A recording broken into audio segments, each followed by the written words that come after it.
Dear student, स्वागत है आपका जेई केमिक्स में। कैसी चल रही है आप सभी की पढ़ाई? जो आपको क्वेश्चन प्रोवाइड करे जा रहे हैं टेलीग्राम पे, क्या आप उसको प्रॉपर कर रहे हैं? अगर नहीं कर रहे हैं तो उसको करना स्टार्ट कर दीजिए, वो आपकी प्रिपरेशन को बूस्ट करेगा। सो आज हम लोग करने वाले हैं थर्मोडायनेमिक्स। तो देरी न करते हुए हम हमारे वीडियो को स्टार्ट करते हैं। सबसे पहले हम लोग पढ़ेंगे यहाँ पे कुछ बेसिक लेवल, उसके फॉर्मूलों को रिवीजन करेंगे। देन यहाँ पे हम क्वेश्चन सॉल्विंग करेंगे।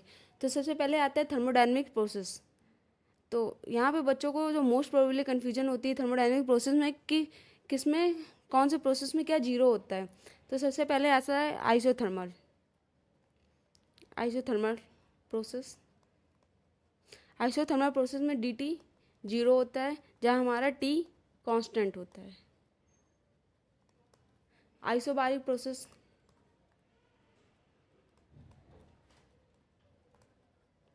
आइसोबारिक प्रोसेस में dp जीरो होता है और प्रेशर कांस्टेंट होता है। अब आता है आइसोकोरिक प्रेशर,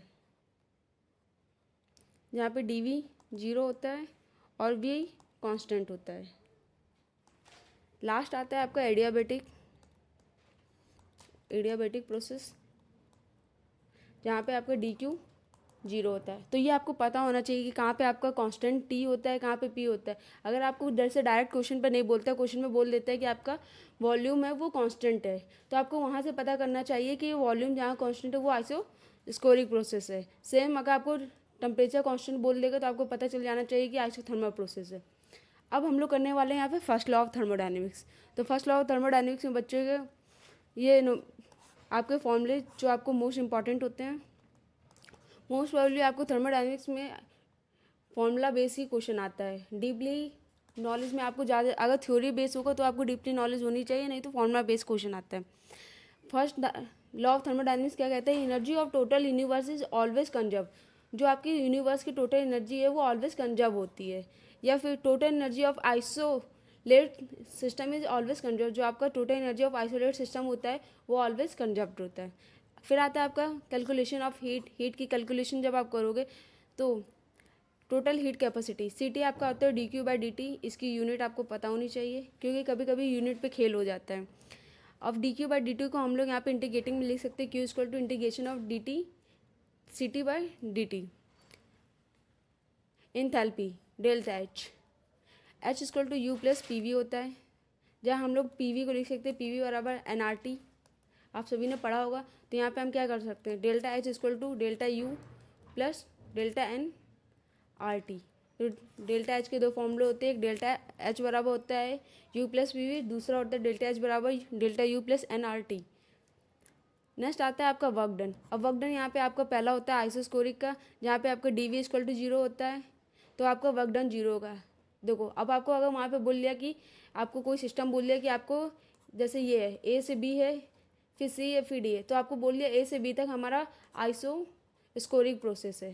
ठीक है, तो आपको इससे पता चल जाना चाहिए। आपको पूरे का वर्क डन निकालने को बोल दिया और बोल दिया कि आपको ए से बी और सी से डी आइसोस्कोरिक प्रोसेस है, तो आपको बिना देखे बस इतना सोच लेना है कि यहाँ पे डी वी हमारा जीरो होगा, तो हमारा यहाँ पे वर्क डन जीरो होगा। तो आपको केवल ए से डी और सी और बी वाला वर्क डन निकालना है। ये दोनों वर्क डन आपके जीरो हो जाएंगे। कौन से? A B work done zero और C D work done zero हो जाएगा। तो इसलिए आपको ये पता होना चाहिए। फिर यहाँ पे डेल्टा यू आपका बराबर होता है क्यू वी के।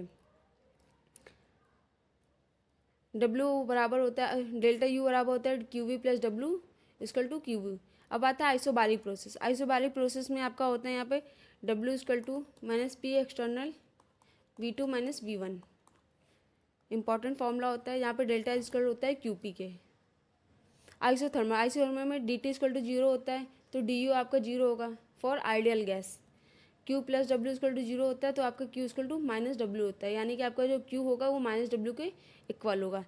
अब आइसोथर्मल में दो प्रोसेस होते हैं, रिवर्सिबल और इरिवर्सिबल। तो रिवर्सिबल प्रोसेस में होता है W equal to minus 2.303 NRT log V2 upon V1, और जब इरिवर्सिबल होता है तो डब्ल्यू बराबर होता है वी में आप ये वाला फॉर्मूला लगा सकते हो, पी वी बराबर होता है NRT, तो वी बराबर होगा NRT अपॉन पी। तो यहाँ पे वी की जगह आपका आ जाता है NRT P2 माइनस P1।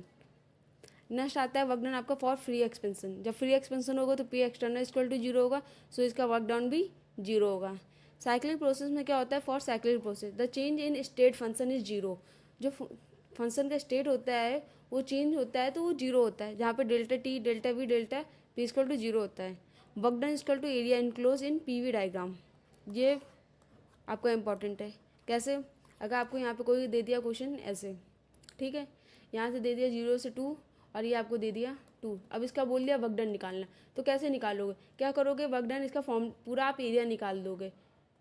तो एरिया कितना आएगा 1/2 क्या है आपका, ये ट्राइंगल है तो बेस इंटू हाइट, 2 से 2 गया तो इसका वर्क डन कितना हो जाएगा 2। जितना आपका यहाँ पे वर्क डन है उतना ही आपका एरिया जो इनक्लोज कर रहा है। नेक्स्ट आता है आपका यहाँ पे एडियाबेटिक प्रोसेस। एडियाबेटिक प्रोसेस में क्यू इक्वल टू 0 होता है तो डेल्टा यू बराबर होता है क्यू डब्लू, जहाँ पे आपका डेल्टा यू इक्वल होता है डब्लू के। कैसे, जब डेल्टा यू बराबर क्यू प्लस डब्लू होता है, हमारा क्यू 0 है तो हमारी delta U equal to W equal होता है। इसका फॉर्मूला आपको यहाँ पे याद होना चाहिए। गामा जो होता है आपका, गामा गामा आपका होता है CP/CV। गामा आपका होता है CP/CV। रिवर्सिबल एडियाबेटिक प्रोसेस में ये आपके जो टर्म है ये आपके आगे न्यूमेरिकल में यूज होते हैं। फिर आता है आपका entropy, delta S. Entropy is measure होती है रैंडम और डिजायर ऑफ द सिस्टम, जहाँ एंट्रोपी का फॉर्मूला होता है S बराबर Q/T। नेक्स्ट एंट्रोपी भी आती है आपके यहाँ पे जब होती है प्रोसेस पे, तो एक्सोथर्मल प्रोसेस होता है तो उसकी एंट्रोपी होती है डेल्टा एस बराबर NR/L ln/V2/V1। आइसोबारिक होता है डेल्टा एस NCP ln/T2/T1। आइसोस्कोरिक होता है NCV ln/T2/T1। और एडियाबेटिक होता है NCV ln/T2/T1 plus NR ln/V2/V1। तो ये आपको एंट्रोपी चारों प्रोसेस की पता होनी चाहिए। अब लास्ट आता है और मोस्ट इंपॉर्टेंट होता है, क्योंकि इससे आपके थ्योरेटिकल क्वेश्चन बनते हैं। जो भी आपके थ्योरेटिकल क्वेश्चन होते हैं वो सब आपके गिब्स एनर्जी से रिलेटिव बनते हैं। गिब्स एनर्जी होती है आपकी delta G equal to delta H minus TAS। ठीक है, AS क्या होता है, अभी आपने यहाँ पे देखा, डेल्टा एस होता है आपकी एंट्रोपी, तो डेल्टा एस होती है आपकी एंट्रोपी।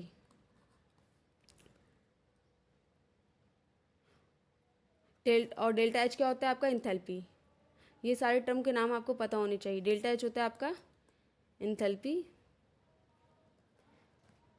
T है आपका टेम्परेचर और G है आपकी गिब्स एनर्जी। Gibbs energy. अब यहाँ पे क्राइटेरिया होता है, डेल्टा जी अगर स्मॉलर देना है आपका 0 से, ठीक है, तो आपका जो प्रोसेस होता है वो स्पॉन्टेनियस होता है। जब डेल्टा जी आपका ग्रेटर देन होता है 0 से तो प्रोसेस नॉन स्पॉन्टेनियस होता है। जब डेल्टा जी हमारा इक्वल होता है तो सिस्टम होता है इक्विलिब्रियम में। अगर डेल्टा जी 0 में दे देंगे तो हमारा पूरा सिस्टम ही इक्विलिब्रियम में आ जाता है। तो यहाँ तक आपके सभी फॉर्मूले कंप्लीट होते हैं। बाकी जो फॉर्मूले आएंगे तो हम आगे क्वेश्चन के साथ करते जाएंगे। तो पहला क्वेश्चन आपको 2019 में पूछा गया है, at 60 degree 50% of N2O4 it dissociate to NO2। ठीक है, आपको बोला गया N2O4 है, डिसोसिएट होता है NO2 गैस में। What is the standard Gibbs change at 60 degree at 1 atm pressure for this process. तो इस प्रोसेस में सबसे पहले हमको N2O4 है वो बोल रहा है डिसोसिएट होता है हमारा NO2 में। तो हमारा जो NO2 है, पहले हमारा NO2 है वो डिसोसिएट होता है इसमें, तो ये 1 होगा, ये 0 होगा, फिर ये पूरा आपका डिसोसिएट हो जाता है 50.5%। ठीक है, तो ये 1 से आ जाता है 0.5 में। सिंपली इसको आप दो तरीके से कर सकते हो। पहले तो आप इसमें सबके मास निकाल लो, टोटल मास कर लो। टोटल मास आपका हो जाएगा 1 + 0.5 1.5। फिर आप यहाँ पे सबका प्रेशर निकाल के सॉल्व करो। सेकेंड इसको हम कर सकते हैं, सेकेंड और ईजिली तरीके से आपको KP बराबर होता है आपका 4A² P/1 - अल्फा²। अब यहाँ पे आपको जो डिसोसिएट बोला है 50%, अल्फा बराबर आपका हो गया यहाँ पे 50/100 जो हो गया आपका 0.5। डिसोसिएट 4A आपको यहाँ पे दिया हुआ है 4A अल्फ़ा, तो 4 × 0.5 × 0.5। प्रेशर आपको दिया है 1 atm यहाँ पे इंटू 1/1 - 0.5 का स्क्वायर। जब आप इसको सॉल्व करते हो तो आपका आंसर आता है यहाँ पे 1.33। यहाँ तक आपने KP निकाल लिया। अब आपका एक फॉर्मूला आता है delta G equal to -RT ln KP। ठीक है, इस फॉर्मूले को हम यहाँ पे लिख देते हैं, यहाँ पे delta G equal to -RT ln KP। आपका ये भी फॉर्मूला होता है, ठीक है। तो इस फॉर्मूले में अब हमारी वैल्यू पुट करते हैं। आर की वैल्यू आपको यहाँ दी है 8.314 इंटू टेम्परेचर यहाँ पे आपको 60 डिग्री सेल्सियस में दिया है। इसको केल्विन में चेंज करेंगे तो क्या करते हैं, 273 से ऐड करते हैं तो आपका आएगा 333। अब के पी आपको दिया है एलन, के पी की वैल्यू आती है आपकी 1.33। तो जब आप इसको सॉल्व करोगे तो इसका आपका अप्रॉक्स कुछ आता है -79.5.77। पर ये आप जब एलन में सॉल्व करेंगे तो इसको समथिंग आपका यहाँ पे 790 के आसपास आएगा। अगर यहाँ पे आपका ये आंसर आता है तो आपको गलत नहीं, यहाँ पे आपको अप्रॉक्स आंसर यहाँ पे ए को मार्क करके आना है। नेक्स्ट क्वेश्चन आता है यहाँ पे आपका, what is the correct relation between the heat capacity CV and constant pressure of the heat capacity and constant pressure CP ideal gas for ideal gas। तो इसमें तो सबसे पहले आपका होता है एक मेयर फॉर्मूला जो आप सभी ने पढ़ा होगा। मतलब ये वाला क्वेश्चन तो आपको देखते ही होना चाहिए, पर आपको देख के नहीं हो रहा है, मतलब इसका तो आपको पता होना चाहिए कि ऑप्शन आपका यहाँ पे ए करेक्ट होगा, क्योंकि ये मेयर फॉर्मूला होता है आपका जो आपने थर्मोडायनेमिक्स में केमिस्ट्री और मैथ, केमिस्ट्री और फिजिक्स दोनों में पढ़ा होगा, मतलब देखते पता होना चाहिए। बट अगर आपको वहाँ पे याद नहीं आ रहा है तो आपको एंथैल्पी का फॉर्मूला पता है, H=U + PV पढ़ा है हमने। क्या पढ़ा अभी हमने, PV को हम क्या लिख सकते हैं, nRT। अब हम इसको क्या करते हैं, डिफ्रेंशिएट कर देते हैं विथ रिस्पेक्ट टू T के रिस्पेक्ट में हमने इसको डिफ्रेंशिएट कर दिया। और यहाँ पे जो N है हमारा ये कांस्टेंट है, N हमारा यहाँ पे N जो है हमारा 1 मोल पे ले रहे हैं हम। तो H हमारा क्या हो जाएगा, DH/dt du/dt प्लस N हमारा 1 है तो 1 T के रिस्पेक्ट में कर रहे हैं तो यहाँ पे R आ जाएगा। इतना आ गया। अब हमने क्या पढ़ा है, हमें पता है यहाँ पे जो DH/dt होता है वो हमारी CP होता है और du/dt होता है वो हमारा CV होता है। तो हमें क्या करना है, CP = CV + R। अब CP - CV को इधर कर देंगे = R, तो आपका ये रिलेशन निकल के आ जाएगा। तो यहाँ से ऑप्शन ए। अगर आपको नहीं पता है तो आप इसको एंथैल्पी वाले फॉर्मूले से फाइंड कर सकते हो, नहीं तो ये चीज़ तो आपको याद होनी चाहिए, मेजर बियर रिलेशन। ओके, नेक्स्ट क्वेश्चन आता है आपका, कंसिडर द फॉलोइंग रिएक्शन।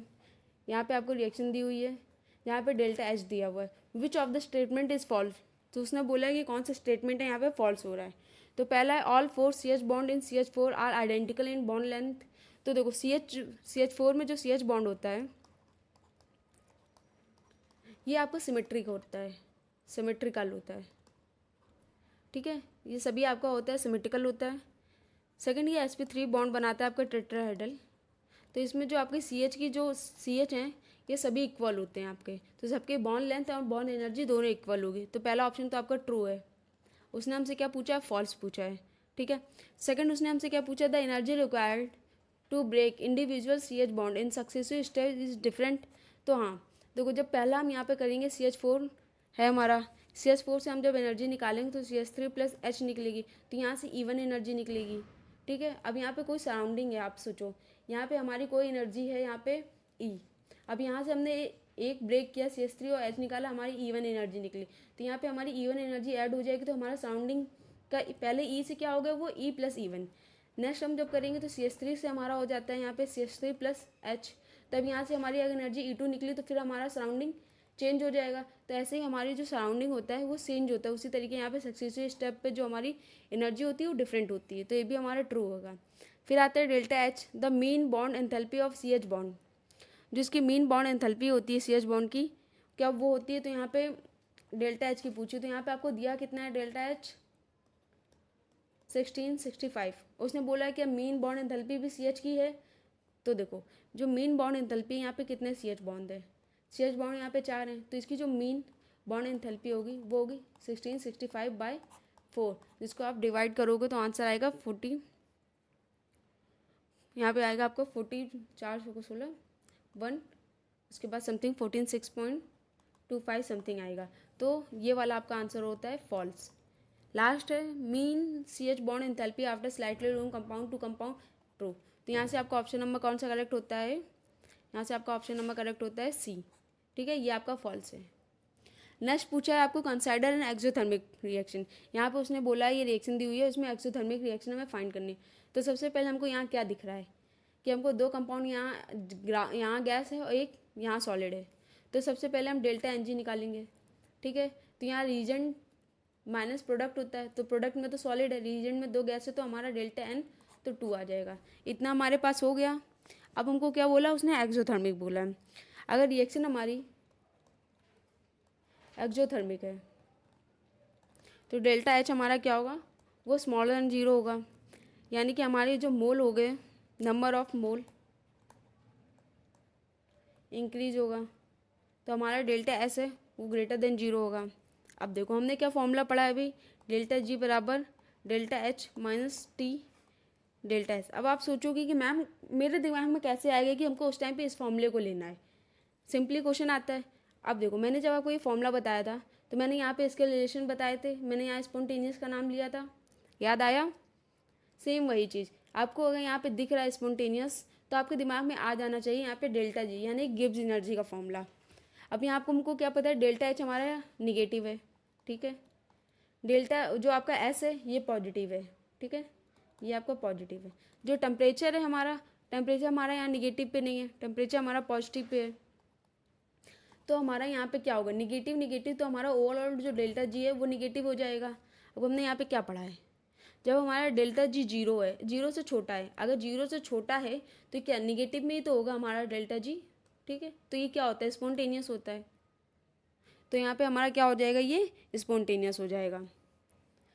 अब सेकंड आता है यहाँ पे very low temperature, all temperature की वेरी हाई टेम्परेचर, ये बच्चों के दिमाग में क्वेश्चन आता है। तो यहाँ पे डेल्टा जी हमारा जब निगेटिव होगा तो जितने भी टेम्परेचर होंगे ऑल टेम्परेचर पे ये स्पॉन्टेनियस हो जाएगा, ठीक है।